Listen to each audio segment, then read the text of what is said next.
नमस्कार, जय हिंद साथियों। स्वागत है आपका अपने YouTube channel tech non tech classes में। तो आईटी इलेक्ट्रिशियन थ्योरी की जो अपनी 10,000 प्लस मिक्स क्वेश्चनों की सीरीज चल रही है, उसका अगला वीडियो लेकर आपके साथ फिर हाजिर हैं दोस्तों। Haryana lineman SA WPO electrician second grade लगने का जो सपना है अब की बार, उस सपना को पूरा करना है तो प्लीज़ वीडियो को पूरी देखना, क्योंकि बहुत अच्छे क्वेश्चन आपको यहाँ पर प्रोवाइड करवाए गए हैं और आगे भी एग्जाम तक आपको 10,000 प्लस क्वेश्चन और पूरा इलेक्ट्रिशियन थ्योरी का एकदम निचोड़ रिवीजन करवा दिया जाएगा दोस्तों, सब्जेक्टिव ऑब्जेक्टिव, अगर आपका सहयोग और सपोर्ट अच्छा रहा तो। क्योंकि 70% इलेक्ट्रिशियन थ्योरी जो आपकी बार आने वाली है, तो इसके लिए चैनल से जुड़े रहिएगा। तमाम टेक्निकल वैकेंसी की अपडेट भी आपको दे दी जाती हैं और किसी भी कोई भी प्रकार का डाउट हो तो कमेंट में ज़रूर बता सकते हो दोस्तों, रिप्लाई किया जाएगा। और क्वेश्चन आपको कैसे लगते हैं इनके बारे में भी अपना रिव्यू दीजिए दोस्तों, और मैक्सिमम अपने दोस्तों के साथ शेयर कीजिए वीडियो को। अगर आप पूरी वीडियो देख रहे हैं तो चैनल को सब्सक्राइब करना ना भूलें दोस्तों। चुंबकीय फ्लक्स घनत्व का प्रतीक निम्न में से कौन सा है? तो बी और वेबर प्रति मीटर स्क्वायर है ये दोस्तों, मीटर स्क्वायर यहाँ पर, और एच और एम्पीटन प्रति मीटर है ये, एम्पीटन प्रति मीटर। चुंबकीय फ्लक्स घनत्व का प्रतीक की बात करें तो राइट आंसर क्या होगा दोस्तों? बी होगा। और चुंबकीय फ्लक्स घनत्व का मात्र क्या होता है दोस्तों? मात्र की बात करें तो वेबर प्रति मीटर स्क्वायर होता है। और अगर पहले बात करते हैं चुंबकीय फ्लक्स का क्या होता है, कई बार है वो चुंबकीय फ्लक्स का हमसे पूछ लिया जाता है।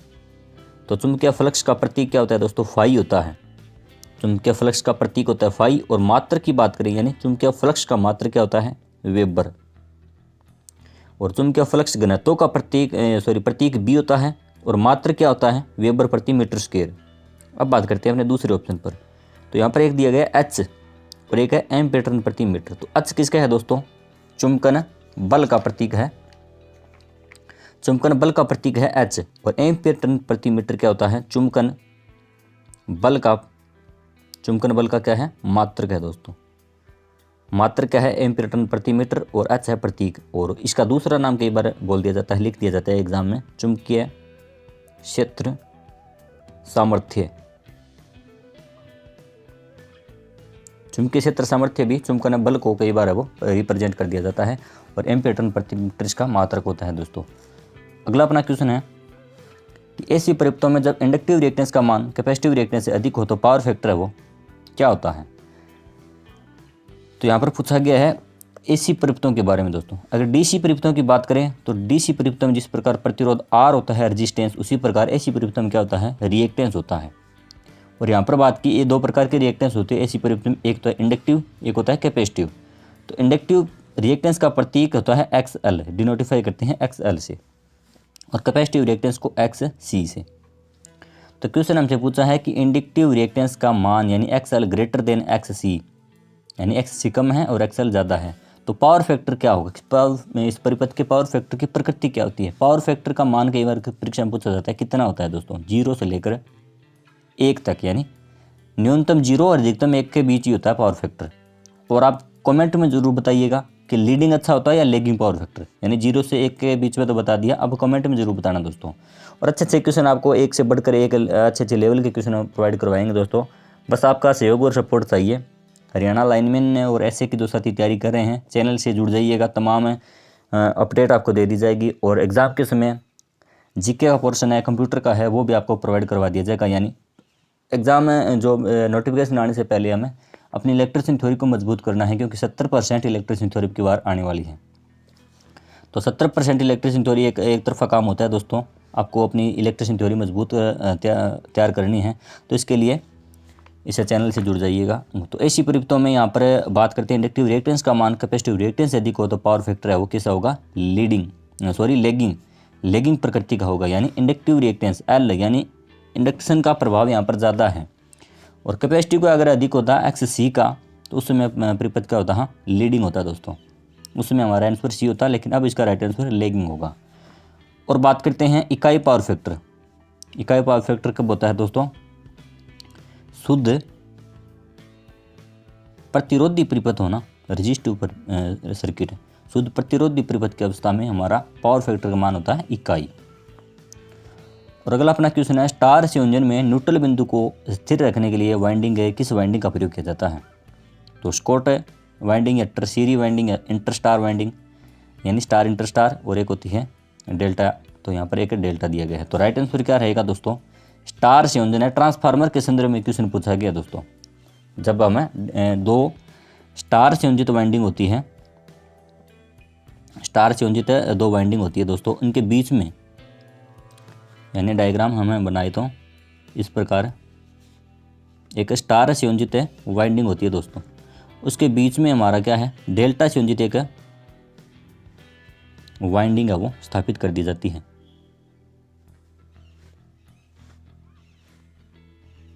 इस प्रकार थोड़ा डायग्राम बनाने में एक्सपर्ट नहीं हूँ दोस्तों मैं, तो यहाँ पर यानी स्टार दो वाइंडिंग होती है, इनके बीच में एक डेल्टा वाइंडिंग है संयोजित कर दी जाती है। किस लिए, क्योंकि इन्हें जो न्यूट्रल यहाँ से निकालते हैं हम, न्यूट्रल पॉइंट है ट्रांसफार्मर की सेकेंडरी और न्यूट्रल पॉइंट निकाला जाता है, तो उस न्यूट्रल पॉइंट को स्थिर रखने के लिए उसका मान है वो घटता बढ़ता रहता है। लोड का मान जब बढ़ता और घटता है तो न्यूट्रल पॉइंट है वो स्थिर नहीं रह पाता। तो इस न्यूट्रल प्रभाव को स्थिर रखने के लिए, बैलेंस बनाए रखने के लिए उसके बीच में, दोनों प्राइमरी और सेकेंडरी के बीच में एक दूसरी डेल्टा संयोजित वाइंडिंग हम स्थापित कर देते हैं। उसका नाम होता है दोस्तों टर्शियरी वाइंडिंग, यानी इसका राइट आंसर क्या रहेगा, टर्शियरी वाइंडिंग का प्रयोग यहाँ पर किया जाता है दोस्तों, न्यूट्रल प्रभाव को स्थिर रखने के लिए। और स्टार कनेक्शन जो होता है उसका लाभ ये होता है, कई बार परीक्षा में पूछा जाता है कि 3 फेज के साथ साथ, यानी 3 फेज सप्लाई के साथ साथ हम सिंगल फेज सप्लाई भी प्राप्त कर सकते हैं स्टार कनेक्शन से, क्योंकि ये जैसे आर हो गया, ये वाई हो गया, ये बी हो गया, और यहाँ से हम एक न्यूट्रल निकाल कर वो एक फेज की दूसरी सप्लाई प्राप्त कर सकते हैं सिंगल फेज की। ये होगी 3 फेजों की, यहाँ से एक फेज तीसरा निकल गया, सिंगल फेज इसको बोल सकते हैं। तो इसका राइट आंसर टर्शियरी वाइंडिंग हो गया। अगला अपना क्वेश्चन है कि चुंबकीय परिपथों में प्रतिरोध के विपरीत कौन सा होता है। एक होता है चुंबकीय परिपथ और एक होता है विद्युतीय परिपथ, विद्युतिक परिपथ। इसके तुलना की जाती है कई बार। परमियंस, इम्पीडेंस, रिएक्टेंस, कंडक्टेंस, यानी चुंबकीय परिपथों में प्रतिरोध चुंबकीय परिपथों में कौन सा होता है दोस्तों, इसका रिलेक्टेंस यानी फ्लक्स को प्रवाहित करवाने में जो बाधा, फ्लक्स प्रवाहित के होने के मार्ग में बाधा उत्पन्न करे उसको क्या बोलते हैं, रिलेक्टेंस बोलते हैं दोस्तों। तो उसी प्रकार यहाँ पर पूछा है विद्युतीय परिपथ में कौन सा होता है। चुंबकीय परिपथों में प्रतिरोध के विपरीत यहाँ पर कौन सा कार्यरत होता है। सॉरी, विद्युतीय की तुलना नहीं की गई, ये तो हम बाद में करेंगे। तो चुंबकीय परिपथों में प्रतिरोध के विपरीत स्वभाव कौन सा होता है, परमियंस। राइट आंसर क्या होगा, परमियंस। रिलेक्टेंस का प्रतिरोध यानी रिलेक्टेंस का कार्य क्या होगा कि मार्ग में, फ्लक्स के मार्ग में बाधा उत्पन्न करना, फ्लक्स के मार्ग में बाधा उत्पन्न करना। तो बाधा उत्पन्न करेगा तो एक विपरीत स्वभाव हो गया इसका सहयोग करना, यानी एक तो बाधा उत्पन्न करेगा और विपरीत हो गया सहयोग करेगा। तो सहयोग कौन करेगा, परमियंस, यानी फ्लक्स को प्रवाहित कराने में सहायता या सहायक कौन होता है, परमियंस। तो ये अपने क्वेश्चन में पूछा है दोस्तों। इम्पीडेंस क्या होता है, कुल प्रतिरोध को हम जेड से डिनोटिफाई करते हैं ऐसी परिपथों में, उसको हम इम्पीडेंस बोलते हैं दोस्तों। और अगला अपना क्वेश्चन है रोटेटिंग फील्ड प्रकार के अल्टरनेटर में कितने स्लिप रिंगों की आवश्यकता होती है। तो रोटेटिंग फील्ड जहाँ पर फील्ड घुमाई जाती है और आर्मेचर वाइंडिंग को रोटर पर स्थापित कर दिया जाता है और अब फील्ड को घुमाया जाता है दोस्तों। तो फील्ड घुमाने का क्या लाभ है दोस्तों कि स्लिप रिंगों की कितनी आवश्यकता हमको होती है, 2 स्लिप रिंग की आवश्यकता होती है दोस्तों। पोल के बराबर नहीं होती, फेज के बराबर भी नहीं होती और 3 भी नहीं होती। राइट आंसर क्या होगा, 2। यानी फील्ड घुमाने के लिए हमें 2 स्लिप रिंग की आवश्यकता होती है और उनको हमें ब्रश के माध्यम से सप्लाई प्राप्त कर लेते हैं। अगला अपना क्वेश्चन है भूमिगत प्रकार के केबल में जालीदार कवच लगाने का उद्देश्य क्या है, नमी से सुरक्षा, वातावरण से सुरक्षा या यांत्रिक चोट या सभी। तो एक ट्रिक मैंने बताई थी दोस्तों आपको, कोपा शीथ बस, यानी यहाँ पर कॉपर हो गया, इसका मतलब हो गया चालक भाग, एल्यूमिनियम भी हो सकता है दोस्तों, ये समझाने के लिए आपको बताया कॉपर। चालक हो गया नीचे यानी केबल की एक संरचना बताएगी, इससे संबंधित सीक्वेंस क्रम वाइज क्वेश्चन पूछा जाता है कि पहले कौन सा होता है उसके बाद में कौन सा होता है, किसका क्या काम रहता है, बात करते हैं इसके बारे में। तो पहले आ गया कॉपर, उसके बाद में आएगा पेपर, नहीं पहले एक आएगा चालक भाग, एल्यूमिनियम भी हो सकता है, कॉपर भी हो सकता है। समझने के लिए हमने इसको कोप्पा लिखा है क्योंकि कोप्पा बोलने में आसानी रहती है, कोप्पा। उसके बाद में आ गया पेपर, यानी चालक के ऊपर पेपर। उसके बाद में आती है शीथ। शीथ किसकी होती है, पारे की होती है दोस्तों, लेड की, शीशे की। तो यहाँ पर उसके ऊपर शीथ लगा दी जाती है पेपर के ऊपर। उसके बाद में क्या होती है, बेंडिंग हो गया। उसके बाद में होती है दोस्तों आर्मरिंग, जो हमसे क्वेश्चन में पूछा है, आर्मरिंग। और लास्ट में होती है दोस्तों सर्विंग। यानी चालक की सुरक्षा के लिए पेपर, पेपर की सुरक्षा के लिए शीथ होता है, शीथ की सुरक्षा के लिए बेंडिंग होता है और बेंडिंग की सुरक्षा के लिए आर्मरिंग होता है, आर्मरिंग की सुरक्षा के लिए सर्विंग होता है दोस्तों। लास्ट भाग होता है केबल का, भूमिगत केबल की बात करें यहाँ पर सर्विंग होता है। अंत में कौन सी प्रक्रिया की जाती है? सर्विंग की जाती है। तो क्वेश्चन में पूछा है जालीदार कवच जिसको बोलते हैं आर्मरिंग। तो आर्मरिंग का उद्देश्य होता है दोस्तों केबल को यांत्रिक चोट से बचाना, या कई बार है वो क्वेश्चन में लिख दिया जाता है शीथ को बचाना, या जो भी इसके आंतरिक भाग होंगे नीचे के भाग में उनको सभी को एक सुरक्षा प्रदान करेगा। यानी यांत्रिक आघात या चोट से वो केबल की सुरक्षा करता है जालीदार कवच, जो आर्मरिंग हम करते हैं। और नमी से सुरक्षा कौन करता है दोस्तों? जो हम शीथ यूज करते हैं ना, शीथ, वो एक नमी से सुरक्षा प्रदान करती है दोस्तों। और वातावरण से सुरक्षा कौन करता है? सर्विंग। लास्ट वाला जो अपना प्रक्रिया होती है, परत होती है लास्ट, वो होती है सर्विंग, वो वातावरण से सुरक्षा करती है। तो क्वेश्चन आपको कैसे लग रहे हैं? जो अपना सुझाव जरूर दीजिएगा दोस्तों। यानी किस प्रकार के क्वेश्चन आपको चाहिए, थोड़ी मतलब एक्सप्लेन कम करने हैं या ज़्यादा करने हैं, जो भी अपना रिव्यू सुझाव दीजिएगा दोस्तों। वीडियो आपको कैसी लग रही है और क्या हमें और सुझाव करना है इस चीज़ में, कमेंट में जरूर बताना भी। तो निम्न में से कौन सा सेल अब रुक रुक कर विद्युत वाहक बल प्रदान करता है? राइट आंसर क्या होगा दोस्तों? बात करते हैं ऑप्शन की, लेक्लांची, डैनियल, वोल्टेक और सिल्वर ऑक्साइड। परीक्षा में आए हुए क्वेश्चन है दोस्तों, सारे जो मैं क्वेश्चन आपको करवा रहा हूँ, बस क्वेश्चन की भाषा और लैंग्वेज बदल कर है वो क्वेश्चन पूछे जाते हैं और उन्हीं क्वेश्चनों का एक निचोड़ तैयार किया गया है। तो राइट आंसर इसका होगा लेक्लांची सेल होता है वो। लेक्लांची सेल इसको क्या बोलते हैं? कार्बन जस्ता सेल बोलते हैं दोस्तों, कार्बन जस्ता सेल। एनोड कार्बन का, कैथोड जस्ते का होता है। लेक्लांची सेल का विद्युत वाहक बल की बात करें तो 1.46 वोल्ट होता है दोस्तों विद्युत वाहक बल। और यह वो क्या है? कार्यशाला में रुक रुक कर, दिल्ली मेट्रो में कई बार है वो क्वेश्चन पूछा गया है, और एक बार टेक्निकल हेल्पर में, और एक साथ जयपुर मेट्रो में अभी जो एग्जाम हुआ था उसमें पूछा गया था कि निम्न में से कौन सा सेल अब रुक रुक प्रदान करता है विद्युत वाहक बल? तो लेक्लांची सेल होगा दोस्तों राइट आंसर। तो टेक्नोटेक क्लासेज को शेयर कीजिएगा अपने दोस्तों के साथ, सहयोग और सपोर्ट कीजिएगा दोस्तों। तभी क्या है कि एक मोटिवेट मिलता है, आपका सहयोग और सपोर्ट जब हमें मिलता है तो एक से बढ़कर एक क्वेश्चन आपको प्रोवाइड करवाएंगे। एग्ज़ाम तक बहुत अच्छे इलेक्ट्रिसिटी थ्योरी आपके तैयार कर देंगे, अच्छा रिवीजन करवाएंगे सब्जेक्टिव ऑब्जेक्टिव तरीके से, और जो भी आपको टॉपिक हार्ड लगे तो उसको बता देना, ट्रिक के माध्यम से भी समझाएंगे। तो निम्न में से कौन ऐसी प्रयुक्तों की कुल चालकता को प्रदर्शित करता है? ससेप्टेंस है दोस्तों, सर नहीं, ससेप्टेंस, इंडक्शन, रिएक्टेंस और इंडक्टेंस। तो ऐसी प्रयुक्तों की कुल चालकता यहाँ पर पूछी गई है दोस्तों। तो इसका राइट आंसर क्या होगा? यानी इसका राइट आंसर रहने वाला है दोस्तों एडमिटेंस, जो इस ऑप्शन में नहीं चारों में, एडमिटेंस। ऐसी प्रयुक्तों की कुल चालकता यानी जी कंडक्टेंस, टोटल ऐसी प्रयुक्तों की कुल चालकता को एडमिटेंस से प्रदर्शित करते हैं दोस्तों। और यहाँ पर ये सभी ऑप्शन इसमें से गलत दिए हैं, टाइपिंग में थोड़ी सी गलती होगी। एडमिटेंस है और इसका विपरीत कौन सा होता है दोस्तों? इम्पीडेंस। इम्पीडेंस यानी कुल प्रतिरोध, ऐसी प्रयुक्तों का कुल प्रतिरोध, रेजिस्टेंस क्या होता है? इम्पीडेंस, इसको डिनोटिफाई करते हैं। और एडमिटेंस क्या होगी? ऐसी प्रयुक्तों की कुल चालकता होगी। इसका राइट आंसर रहने वाला है एडमिटेंस, जो कि इन्हें चारों ही ऑप्शन में नहीं दिए गए। दीवार घड़ी में कौन सी मोटर प्रयोग की जाती है दोस्तों? बहुत अच्छा क्वेश्चन है, बार बार परीक्षा में पूछा जाता है। छोटे लेवल का मान लो या बड़े लेवल का क्वेश्चन बार बार पूछा जाता है। एक पूछा जाता है खिलौनों में, तो दोनों में कौन सी मोटर प्रयोग की जाती है? यूनिवर्सल, शेडेड पोल और कैपेसिटर स्टार्ट और सीरीज मोटर।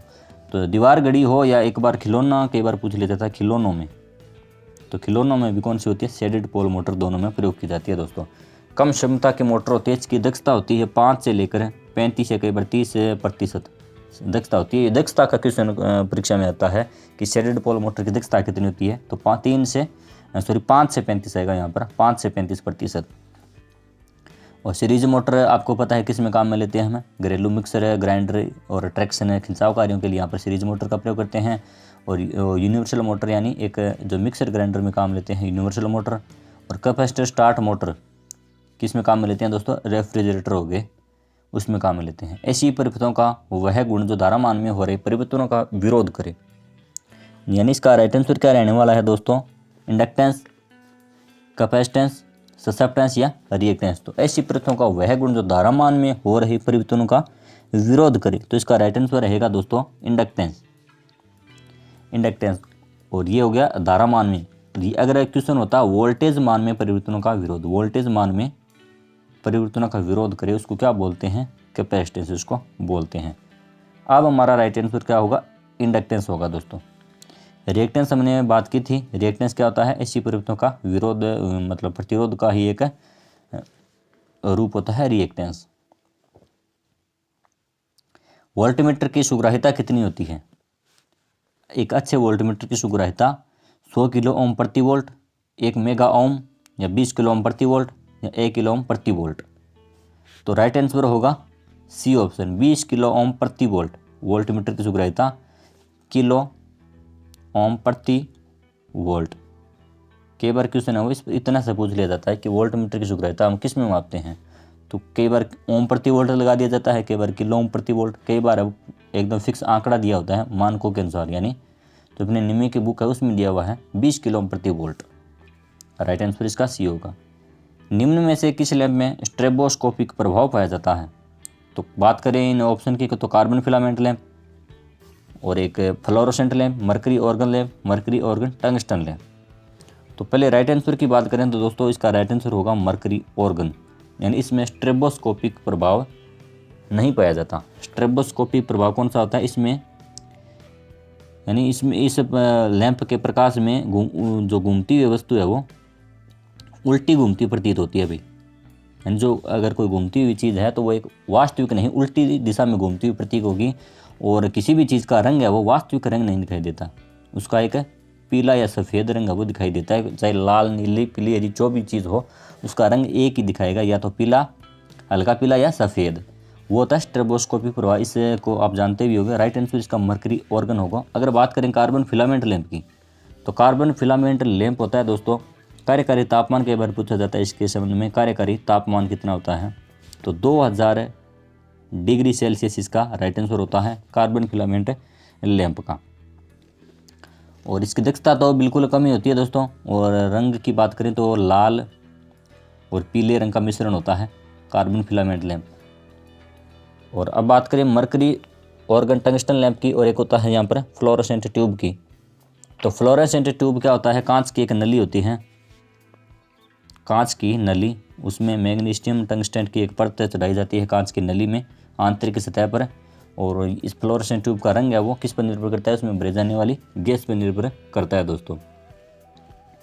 और अगर बात करें मरकरी ऑर्गन टंगस्टन लैंप की, यानी मरकरी ऑर्गन टंगस्टन लैंप में स्ट्रेबोस्कोपिक प्रभाव क्यों नहीं पाया जाता, तो क्योंकि इसमें टंगस्टन का प्रयोग वो किया जाता है, फिलामेंट का प्रयोग, यानी टंगस्टन का जो फिलामेंट लगा होता है, फिलामेंट के उपस्थिति के कारण स्ट्रेबोस्कोपिक प्रभाव दूर हो जाता है स्वतः ही।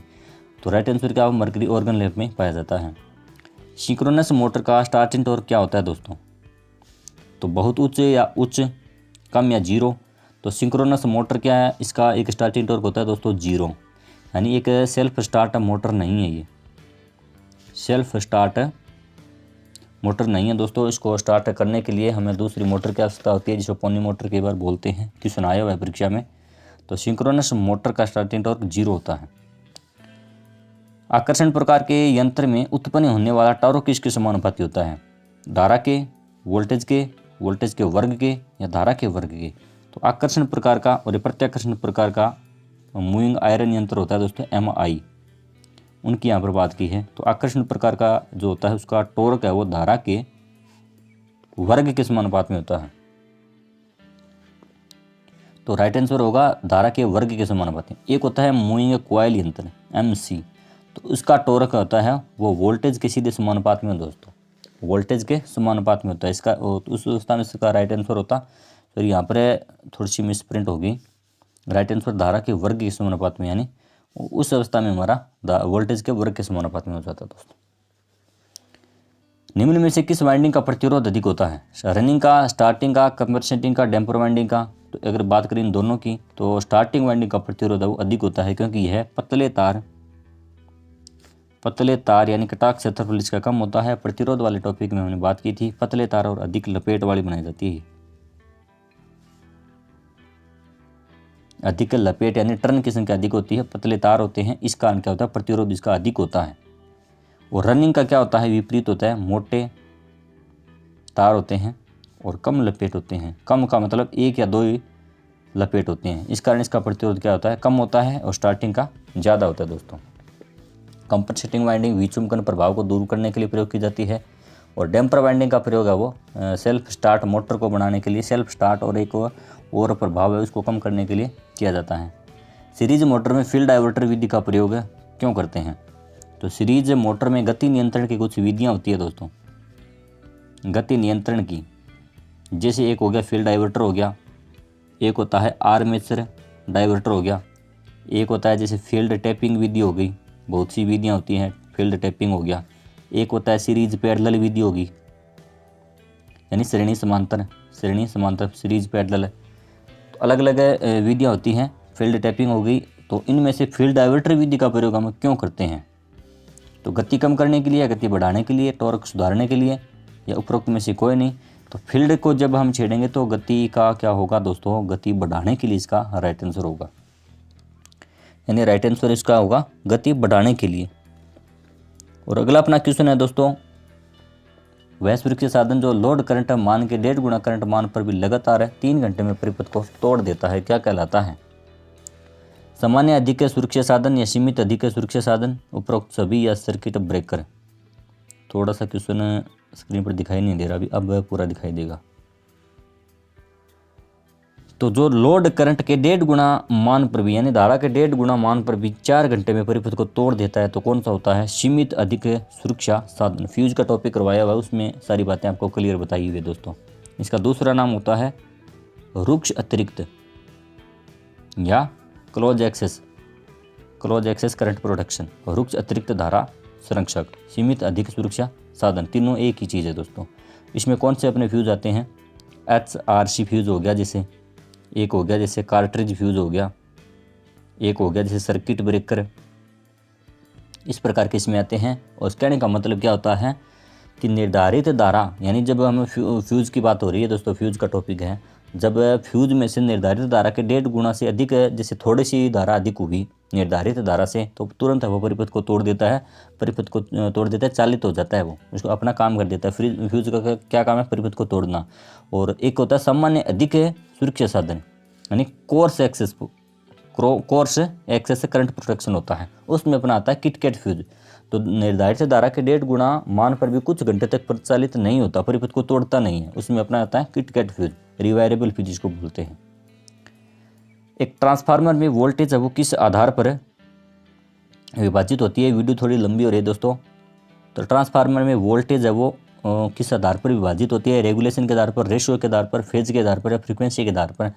तो राइट आंसर होगा रेशियो के आधार पर। ट्रांसफार्मर रेशियो होता है दोस्तों सेकेंडरी में टर्नों की संख्या बट्टा में प्राइमरी में टर्नों की संख्या का अनुपात क्या होता है दोस्तों? ट्रांसफार्मर रेशियो होता है, इसका प्रतीक होता है के। ट्रांसफार्मर रेशियो का प्रतीक होता है के, और इसका मात्रक की अगर बात करें, ट्रांसफॉर्मेशन रेशियो का मात्रक होता है, कोई मात्रक इसका नहीं होता दोस्तों। कई बार क्वेश्चन उलझाने के लिए दे दिया जाता है कि ट्रांसफार्मर रेशियो का प्रतीक क्या है, तो याद रखना कोई मात्रक नहीं होता, प्रतीक के होता है। और ट्रांसफॉर्मेशन रेशियो होता क्या है? सेकेंडरी के टर्नों का बट्टा में प्राइमरी टर्नों का अनुपात क्या होता है? ट्रांसफॉर्मेशन रेशियो होता है। और इसी आधार पर ट्रांसफार्मर क्या होते हैं? स्टेप अप और स्टेप डाउन प्रकार के टॉपिक है, तो सारी बातें हम धीरे धीरे कवर करेंगे। तो भूमिगत केबल का अधिकतम प्रयोग कितने वोल्टेज सीमा तक किया जाता है दोस्तों? तो भूमिगत अंडरग्राउंड केबल का अधिकतम उपयोग हुआ 440 kV, 11 kV, 132 kV या 66 kV। तो राइट आंसर क्या होगा? 66 kV तक ही अधिकतम इसका प्रयोग हम कर सकते हैं अंडरग्राउंड केबल का। फिल्टर परिपथ के मुख्य घटक कौन से हैं? कैपेसिटर हो गया, इंडक्टर हो गया, प्रतिरोधक, क्या उपरोक्त सभी? तो फिल्टर परिपथ के यहाँ पर सभी रहने वाले हैं भी मुख्य घटक है। कैपेसिटर भी उसमें लगाते हैं, इंडक्टर भी लगाते हैं, प्रतिरोधक भी लगाते हैं।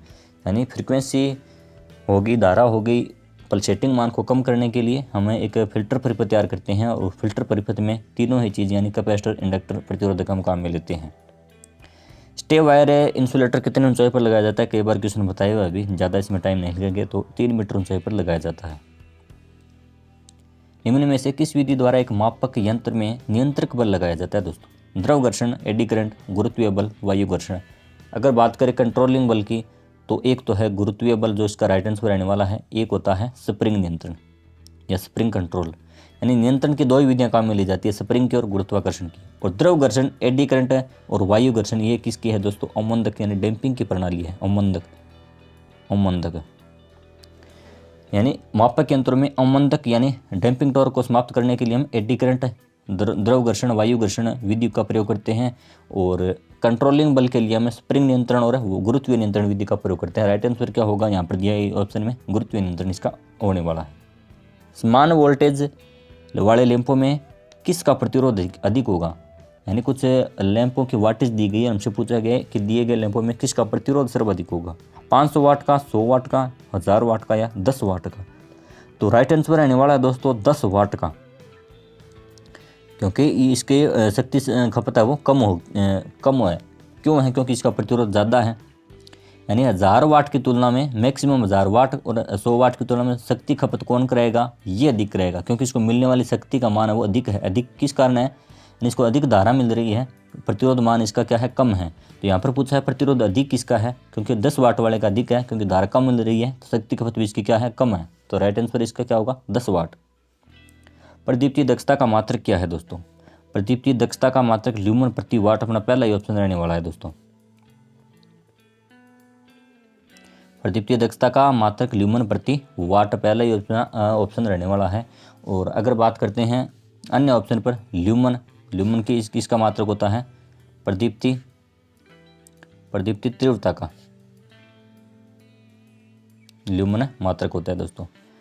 और 11 kV की लाइन पर अंतिम सिरे पर प्रयोग होने वाला इंसुलेटर कौन सा होता है दोस्तों? 11 किलोवोल्ट की उच्च लाइन है, disc insulator, pin insulator, shackle insulator या स्ट्रेन। तो अंतिम पॉइंट पर जो इंसुलेटर प्रयोग करते हैं वो होता है डिस्क इंसुलेटर। 11 kV की लाइन है और अंतिम सिरे पर है, डिस्क इंसुलेटर का प्रयोग किया जाता है। और इंडियन इलेक्ट्रिसिटी नियम के अनुसार 3 फेज मानक वोल्टेज कितनी होती है दोस्तों?